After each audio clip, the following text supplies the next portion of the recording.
The Chaos Effect, April Fool's Day Special 2023, A Slice of Life. And now it's time for some popular songs in our 1 hour block, and we're totally not going to be playing Weird Al parodies. I frowned as I reached out for my alarm, only to find a whoopee cushion on top of it. I tossed the stupid thing away and shut off the alarm, head rolling to check the time before I felt a familiar, elegant hand reach out and grasp my head, rolling it back.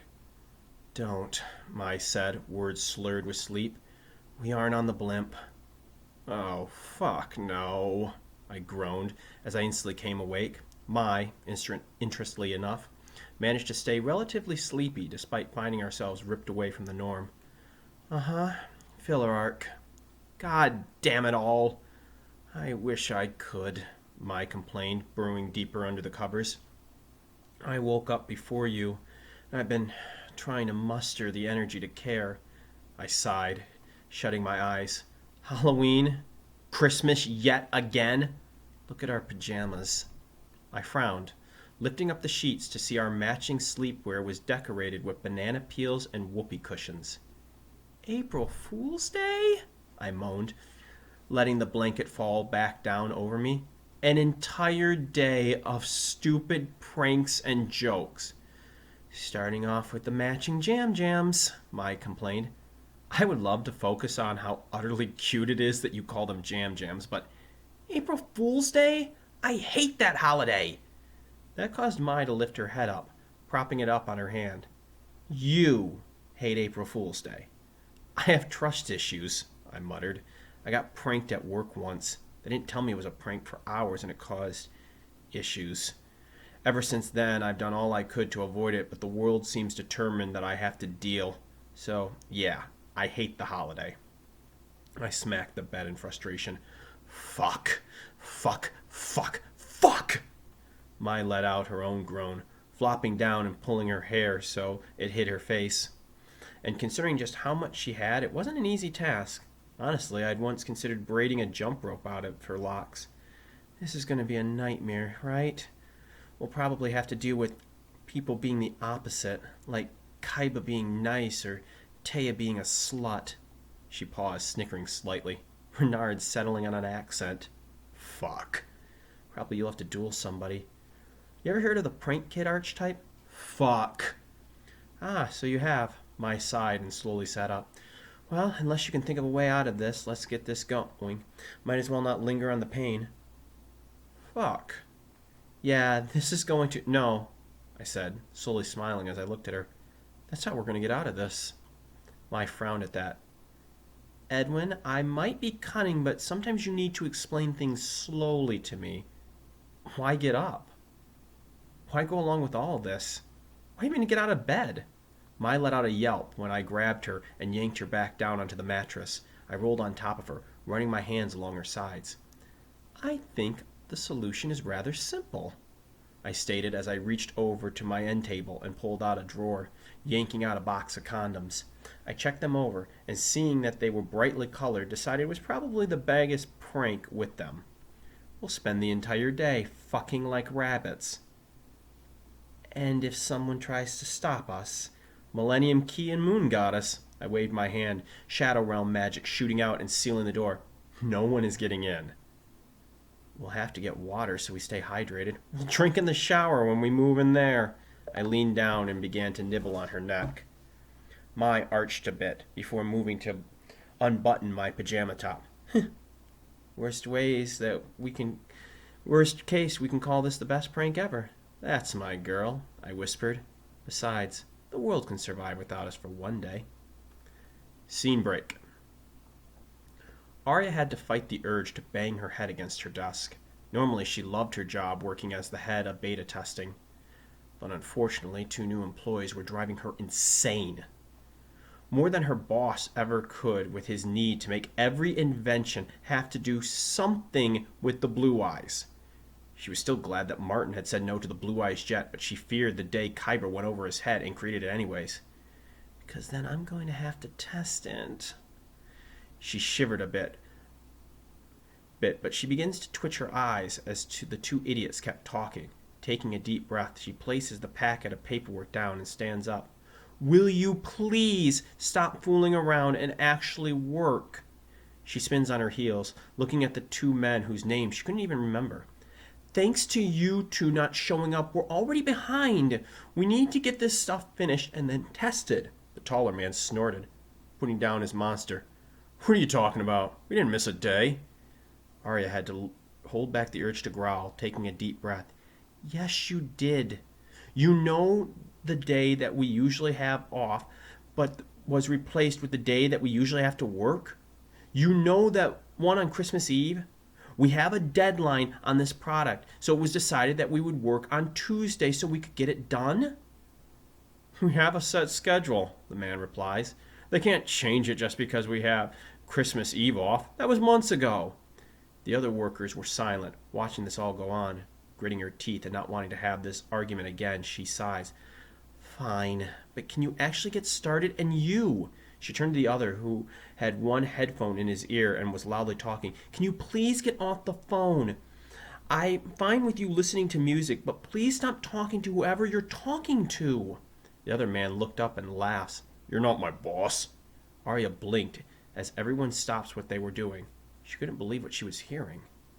I am. I'm the head of this division. We all know that Kaiba gave you the position because you're buddy-buddy with Chaos. He states, rolling his eyes. You never even went to college like the rest of us, so you really shouldn't have this job. Honestly, I think Kaiba only keeps you around because he wouldn't care if something exploded and kills you off. Arya stares, not even caring, as the guy went back to his conversation with his phone. Gripping the back of her seat tightly, she shakes her head. She knew that some people thought this. She heard the whispers behind her every day as she walked the halls of Kaiba Corp. But never has it been thrown straight into her face. It didn't help that she had thought this herself at times, how she, a retail worker, got a position as head of a division at Kaiba Corp. She didn't fancy herself smart, not like Cassie, who could think of lore for all the Duel Monster cards Industrial Illusions kept printing out. She wasn't brave like Martin was, the guy who was able to tell Kaiba no. How Caesar was able to program to create the Duel Links, Yuri, Renard. She just couldn't see why Kaiba would hire her after she had tested the duel discs, something she had only signed up for a bit of extra cash, not expecting to be hired. She wasn't great as a duelist. Heck, he could have tested them out himself if Mokuba and Edwin didn't tell him to get it beta tested. She knew that if Duel Monsters got more advanced, which she expected with how crazy people were about the game, she swore that she saw someone record an old lady dueling for a chicken and post it on Twitter. She wouldn't have been able to keep up. She doesn't see why Edwin considers her a friend either. Sure, they talked about fan fiction and throw back ideas for each other. They rant about stupid people on Twitter and talk about new Pokemon games. She was pulled back from her thoughts when the sound of a cough happened, and they all turned their gaze to the door, where Kaiba was now standing. And one look at his face, utterly impassionate and cold, made it clear that this was not going to be a fun visit. You know why I keep Arya around? Seto said as he walked into the room, eyes narrowed and face utterly like stone. It's because I am surrounded by idiots. Stupid, pathetic, money-wasting idiots. I have grand visions for this company, but I am stuck with you morons as employees.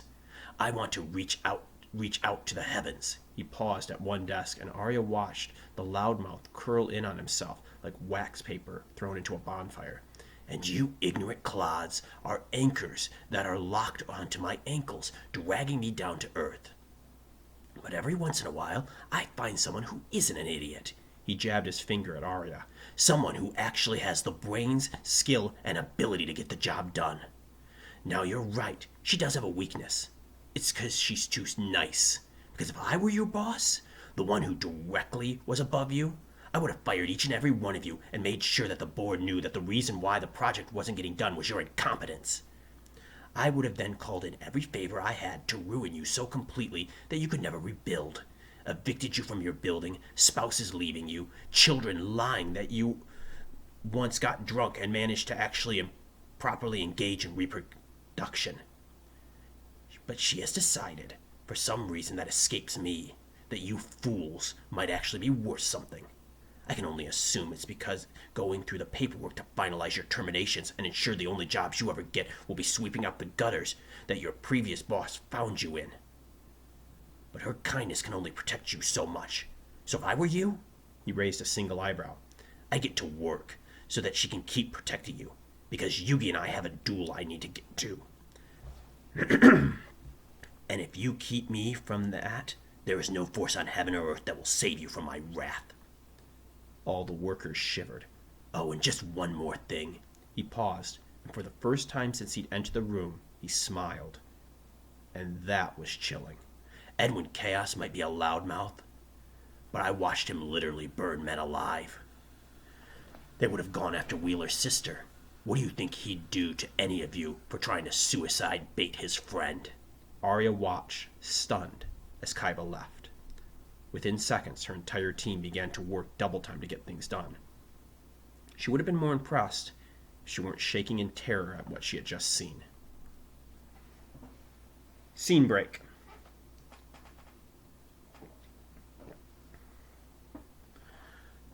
Now then, Joseph, let's try this.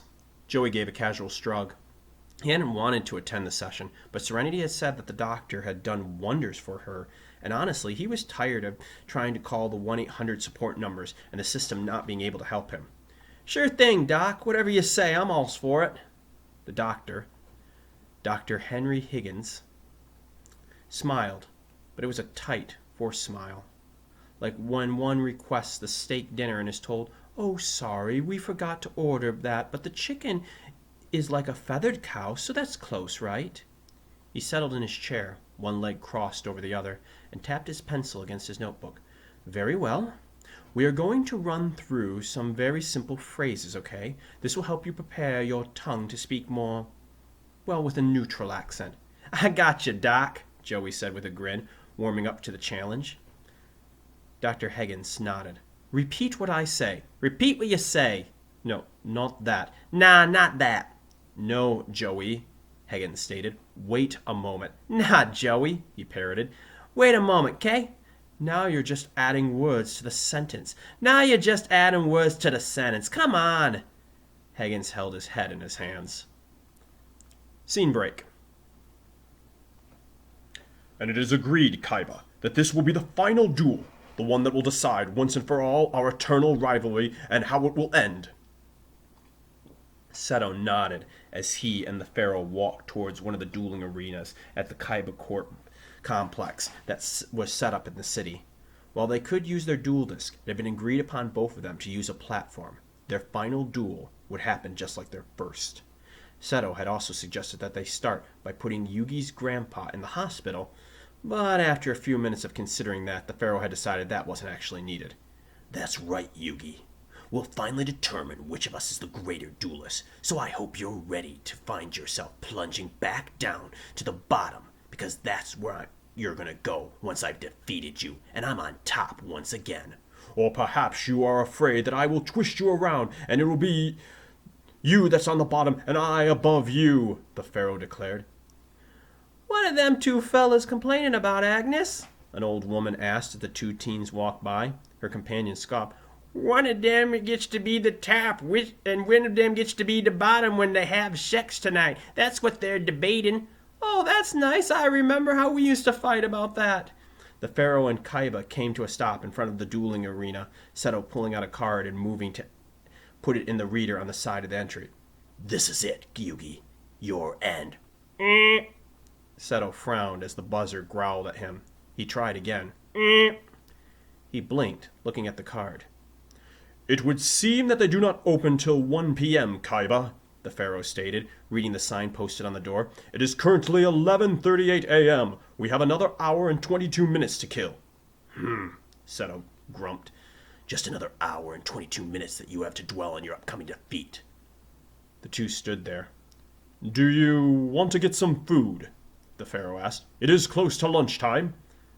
I suppose I could eat, Seto admitted. Scene break.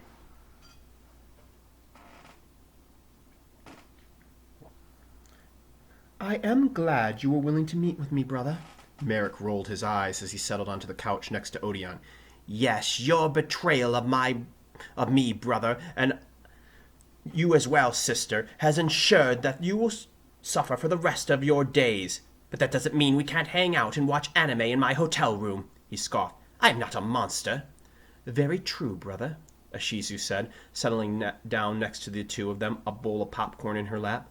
Same rules apply. Of course, Merrick declared dramatically as he cracked open his can of Tab, which was the true superior soda, and he would make the Pharaoh pay for claiming it was anything but.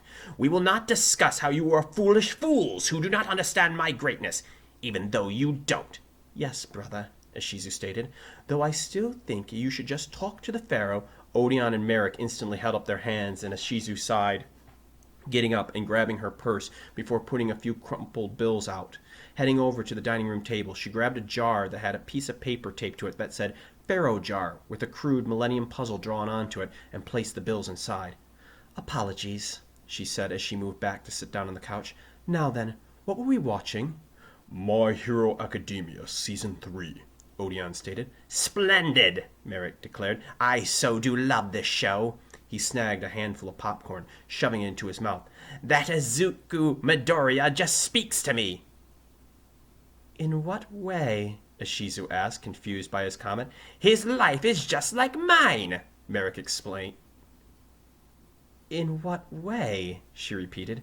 Merrick frowned as Odeon pulled the episode up on Crunchyroll. Come now, sister, you must see the similarities. Both of us were put down because of our birth, believed to be lessers, and forced to watch as those blessed with power were able to do as they wished, only to be given great power that others believe we do not truly deserve, leaving home to find new allies. You brainwashing minions are not making Class 1A for you, Ashizu protested. Come now, Umbra is clearly my Ida. You'd have to be blind not to see it. He shook his head at his sister's short-sightedness. We also fight against an ancient threat that believes all power belongs only to them. Ashizu stared at her brother, waiting for the punchline to what had to be a joke. Would that make me All Might? Odeon asked. Clearly you are Todoroki, Merrick said with a scoff. Abusive fathers, trouble expressing yourself. Ashizu frowned at that before whispering, Night Eye was my favorite. Of course it would be, Merrick muttered. Scene break. It was a typical day in the city they called Domino, as sirens echoed through the streets, and the slow turning fan rotates over my head. I glaze at the stack of bills on my desk. Work's been slow ever since Battle City rolled through town. Once the tournament ended, the waves of duelists and celebrities dried up, and with them any spark of controversy and scandal that were left to the wind. With a scoff, I poured another drink into my glass. By far the most exciting thing to come of that circus of a tournament was the escaped mental patient. The bonus that I could have nabbed if I found her first would have gone a long way to covering my expenses. But alas, she had got caught at the tail end of the duel with the richest man in town himself. Just my luck. The sound of the door opening gets my attention. A beautiful dame walks in. Dressed in business attire, she still manages to grab the attention of every man in the room, including me. As she comes walking up, I notice the look in her eye. She's afraid, as if the devil himself is coming to collect a debt that she's owed. Excuse me, has anyone turned in a lost deck? I had it with me when I went into the conference room earlier, but now it's missing. Just a sec, let me check. James Bradley, security guard for KS Communications, opens the drawer in his desk and produces a small deck box. Is this it? Oh, yes. Thank heavens. You really saved my day. No problem, ma'am. Have a nice day. As she walks away, I smile. It's not much. You gotta take the wins when you can find them in this town. Yeah. Just another day in Domino. Scene break. So you understand that when I hold up my right hand, that is when I want you to repeat what I'm saying. Yeah, of course, Joey declared with a laugh. I ain't no dummy.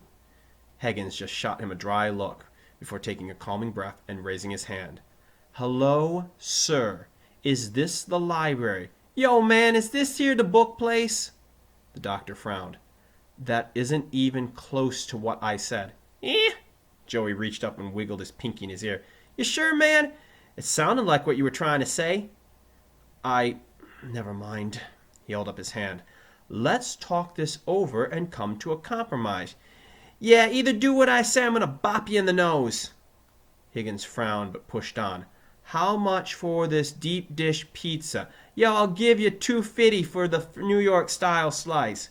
Let's go socks. Joey punched the man in the face. Okay, I had that one coming. Scene break.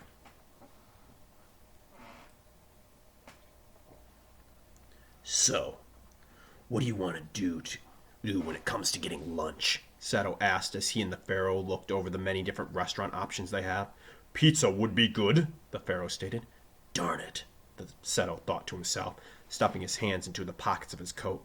Yugi knows that with a pizza, it's hard to divide up how we pay for it. Do we go 50-50? That might seem like the best idea, but if he's quicker at eating it than I am, then he'll be able to get more. A cunning move, Yugi. You'll ensure that I have to pay for your meal, the one you hope will fuel your victory.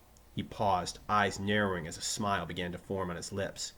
But on the other hand, since I know that is what you are planning, I can work around that and come up with a way to turn it to my advantage. Out loud, Sato said, I suppose that would work for me, but I'd like to go half and half with the toppings. I'm thinking pepperoni and banana peppers.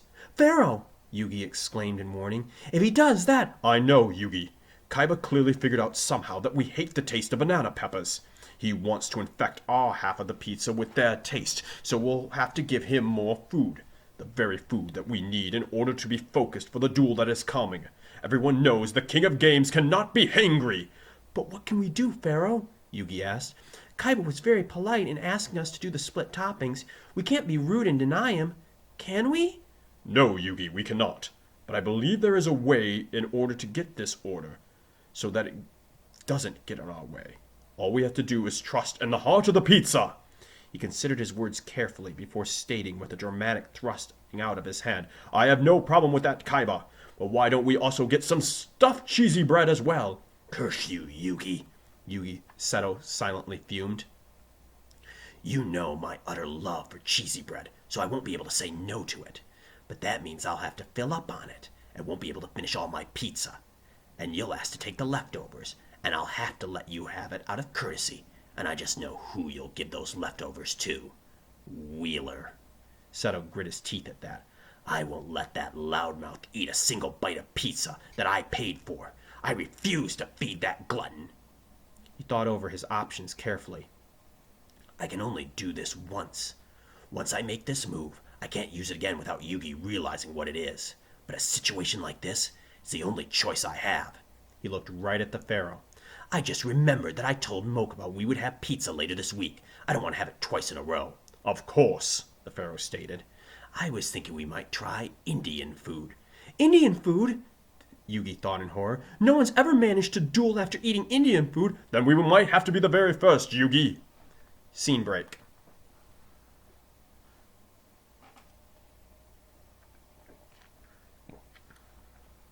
I swear I'm going to find whatever afterlife Johnson ended up in, pull him out, and shove my law degree down his throat for making me clean up this mess, Martin grumbled under his breath as he rubbed his eyes beneath his glasses. The Big Five turning up dead had caused a massive shakeup in the ranks of Kaiba Corp, and Martin had found himself catapulted from the claims adjuster's position in the insurance division all the way up to head of legal. He suspected it was part of this came from proving to Mr. Kaiba that he wasn't a yes man. There was only one other person he knew of that he could lay the blame upon. Study international law, Mom said. You'll never know where life takes you, she says, he groused, scanning through his emails just to make sure there weren't any new summons that he had missed before turning in for the night. Johnson had proved to be even more corrupt than Martin had initially realized, using his influence and position to not only bribe judges and juries to be more favorable to his machinations, but also to blackmail plaintiffs from ever filing suits in the first place. Martin was currently in the process of reviewing all of Johnson's verdicts for the last 2 years to determine just how many had been rigged, as well as responding to all new suits that the company the size of Kaiba Corp received on a daily basis.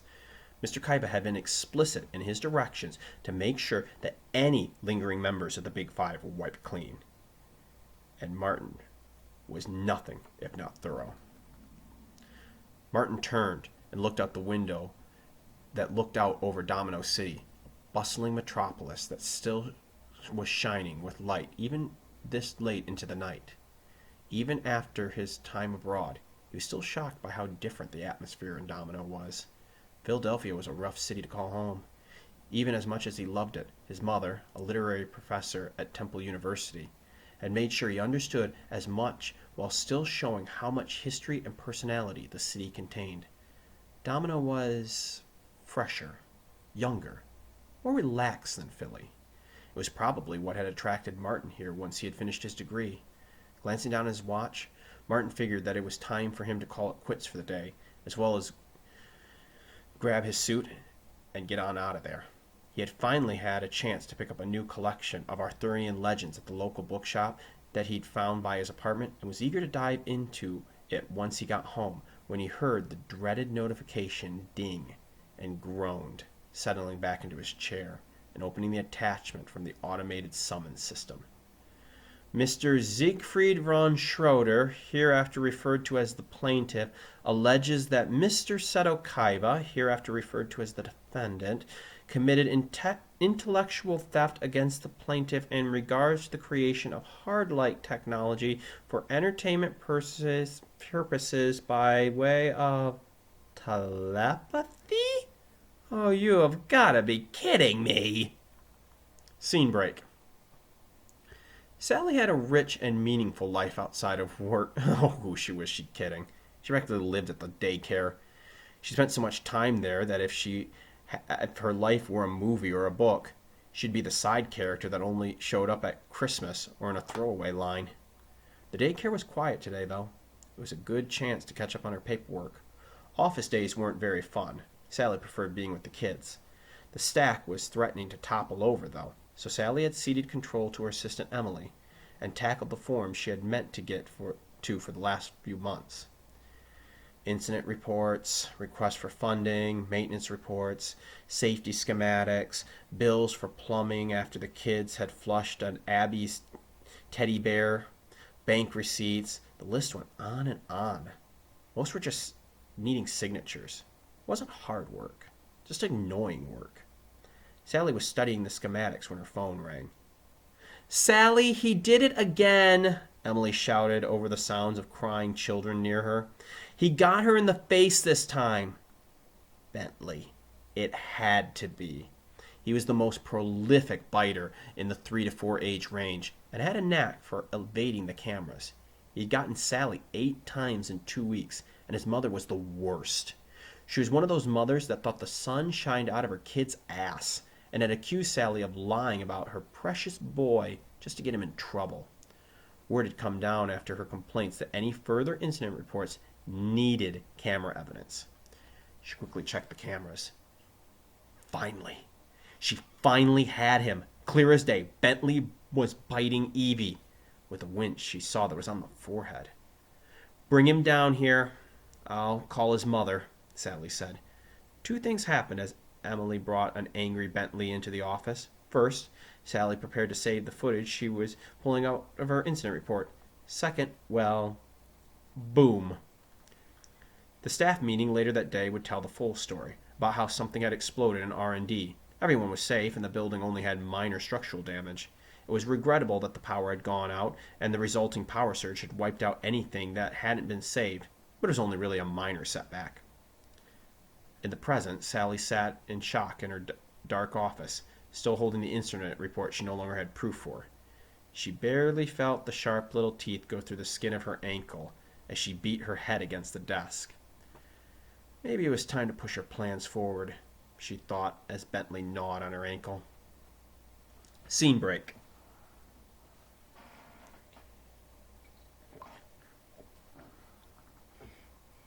"This is a mockery! A mockery!" Weevil sat on the hard wooden bench, glowering at no one really in particular, but rather just the situation in general. "Do you know who I am?" "I don't," an old woman sitting next to him, knitting away at a scarf, commented. "I am Weevil Underwood, one of the greatest duelists in all the world." "You aren't." "I am a national icon." "Not at all." "People will riot when they hear how I've been disrespected." "They won't." "I do not deserve this." "You do." "I have better uses of my time." "You don't." "This is a mockery of everything I stand for." "Which is nothing." Weevil stood up. "I'm going to put a stop to this right now." "Sit down!" the bailiff roared. The insect duelist instantly returned to his seat. The professional judge entered the courtroom and looked at the gathering members of the public. "We will be selecting which of you will be our lay judges for this trial." "That's like having juries in America." "I know. And you know that too. We're all Japanese." "We are?" The judge continued on. "Defense, you may begin laying out who you wish to not serve as lay judges." "Thank you." A man in a fine suit with a rumpled shirt that reminded Weevil of a bit of a Pegasus stated. "Now then, the defendant claims that they did not attack the people in question, and he is only being prosecuted because he is short. While I know this is a lie, I will not have it claimed that he was given a guilty verdict just because he could not get a jury of his peers. So anyone over the height of 5'6" can leave." Weevil stood up and tried to walk out on his tiptoes, only for the bailiff to press a hand to his head, forcing him back down to his natural height. With a grumble, Weevil returned to his seat, while about a third of the people left the courtroom. "The victim were all virgins. Anyone who has had sex within the last 3 months is asked to leave." Weevil thought about standing up before catching the bailiff staring right at him, which caused him to sit down with a glower. "Anyone who has defeated Yugimoto in a duel is asked to leave." "Seriously?" Weevil said, only for the old woman to get up and put her knitting supplies away. "You?" "It wasn't that hard, dearie," the old woman said, hobbling away. Chicken sounds good for supper." "And finally, any professional duelist is asked to leave." Weevil, relieved, stood up. "Have fun with your boring trial, losers." "Objection!" the defense attorney declared. "That 8-year-old girl is not a duelist." "I am so a duelist," Weevil snapped. "and I am not an 8-year-old, nor am I a woman." "Quiet, young lady," the judge demanded, pointing his gavel at Weevil. "Now then, what proof do you have that you are a duelist?" "I went to Duelist Kingdom." "You did?" the judge asked. "How many duels did you win?"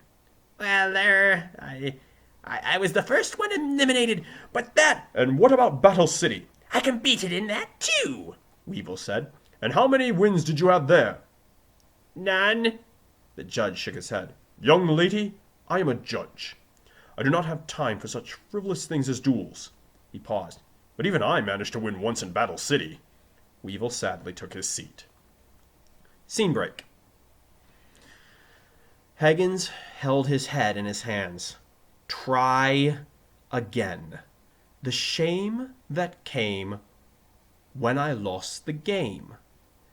"The shame that came when I lost the game." The shame came when I lost the game. "The shame came when I lost the game." Higgins shut his eyes. Damn it all, I give up. "Come on, Doc, you gots to help me." "There is helping, and there are miracles, and I'm not Jesus." "Is that a new The Duelist?"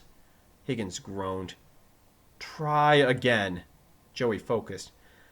"The shame came when I lost the game." The doctor slowly looked up. Say that again. "The shame came when I lost the game." Again, Higgins said, excited. "The shame came when I lost the game." "I think he's got it," Higgins cheered. "I think he's got it." "The shame came when I lost the game," Joey cried. "By George, he's got it! By George, he's got it!" He pointed at Joey. "Now what brought on that shame?" "The game! The game! "And what came with that game?" "The shame! The shame!"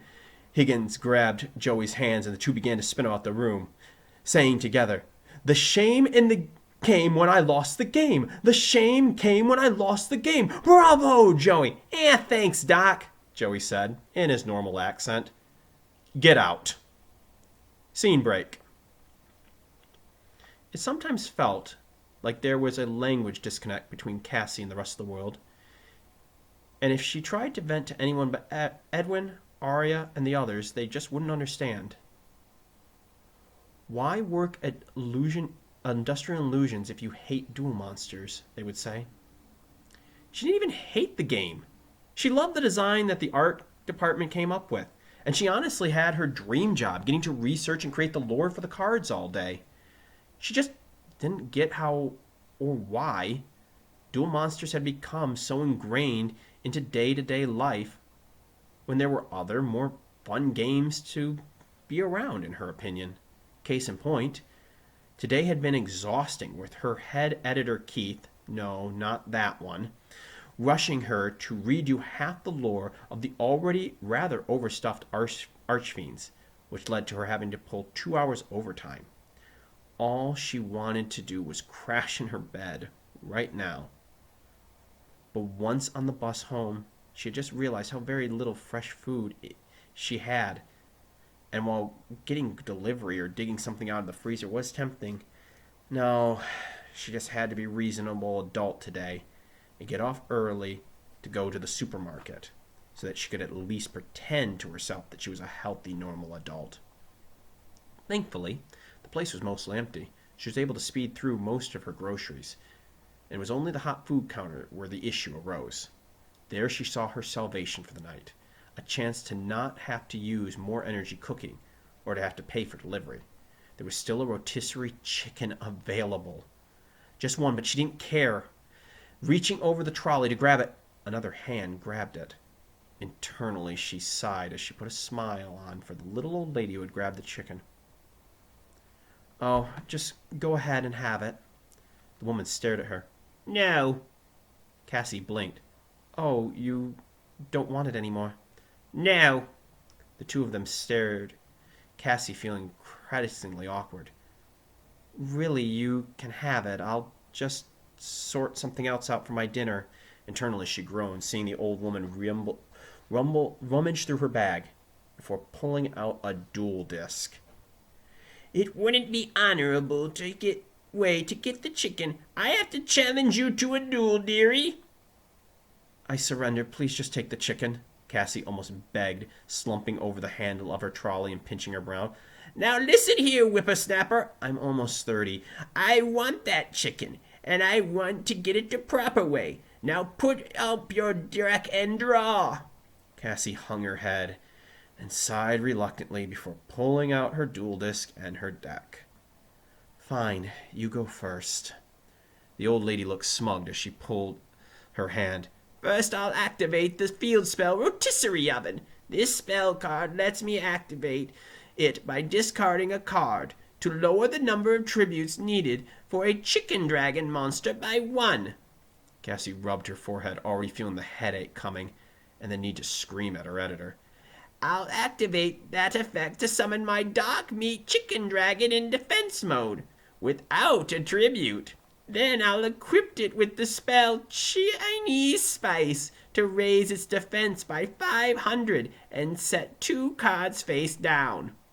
Cassie sighed deeply as she stared at the dragon made of chicken wings and legs with 2,000 defense.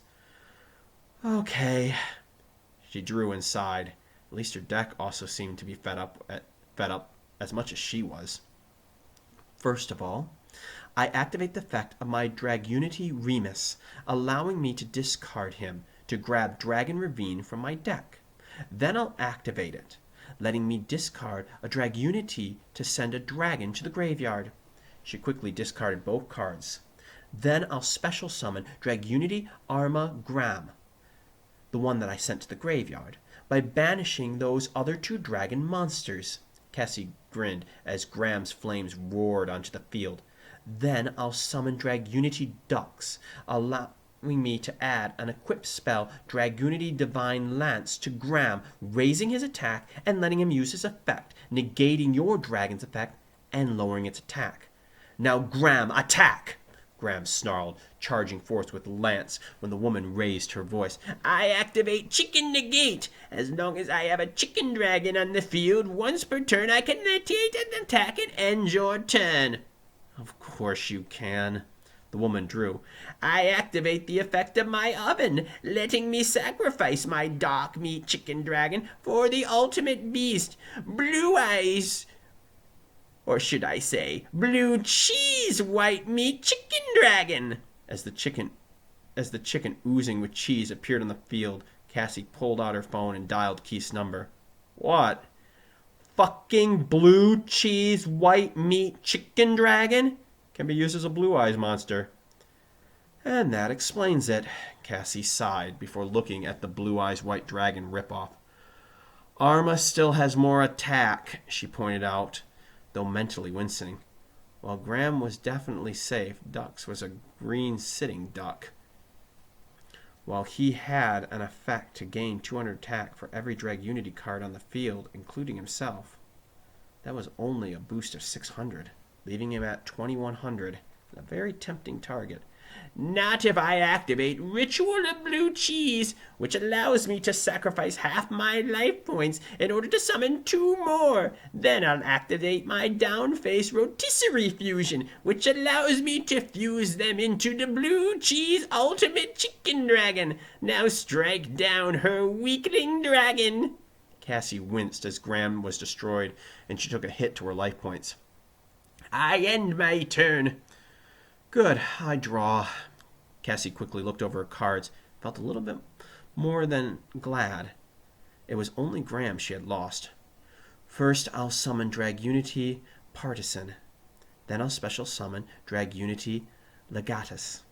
Then I'll tune them and Dux all to synchro summon my level 10 Drag Unity Knight Ascalon. Cassie smirked, looking over her gigantic, golden-clad serpentine dragon, taking the field with a proud roar.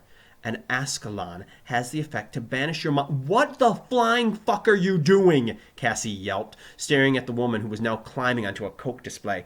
A trick my adopted grandson Seto showed me. The woman stood proudly on the tower of Coke. If you attack, I'll let myself fall.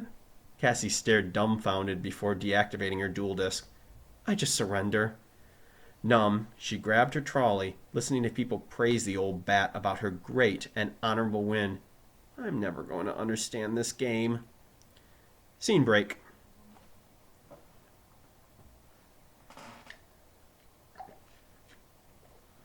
They're wondering if you're going to be stopping in for Mikey's presentation tomorrow. I told them you could handle it.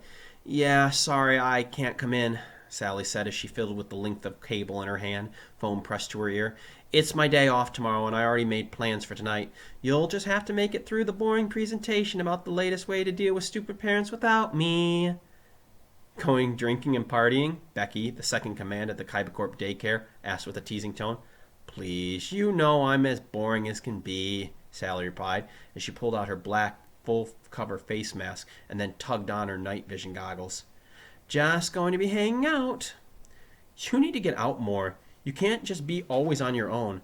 I like being alone, Sally said, before taking out her glass cutter and getting to work on the high roof window of the Gazabura Kaiba Memorial Bank, in memory of and the storing of Kazabura's money, not the man himself. I do some of my best work alone. Come on. I hear there's some big duel that broke out between Yugimoto and Seto Kaiba when they were trying to figure out where to go to eat dinner, Becky exclaimed. Yeah, Sally said, able to hear the very end of that duel, and knowing all the bank's guards were too busy watching it. Think I'll pass. But you have the phone. Bye. She hung up before Becky could say more, before making sure the rope was secure. All right, let's do this. And with that, the Dark Witch, the world's greatest thief, descended into the bank. Scene break. Mai rolled off of me and let out a happy little sigh, a dopey smile flashing across her face. And I'm spent. Good, because I think every part of me is sore, I said with a groan, rubbing my jaw. Baby. If I'm a baby, that makes what we did on the carpet an hour ago very illegal. I chuckled at that, before taking a long breath. Well, 20 minutes to midnight. We go to sleep now, and we'll wake back up on the blimp to deal with the criminal with the mind control rod, and your goddess half, and my fear of heights, and suddenly I'm ready for round 15. Mai let out a squeak before I rolled back up on top of her. This has been Chaos Effect, April Fool's Day Special 2023, A Slice of Life. I would like to thank Flippy the Mummified Hedgehog, Nightfire1324, Excel95, Sally Sparrow, and Garnet Fox for special guest writing this chapter. It allowed me to save time to write all those passionate lemons that involved Edwin and my having sex that none of you will ever see because this story is PG-13. Thank you as always. Bye.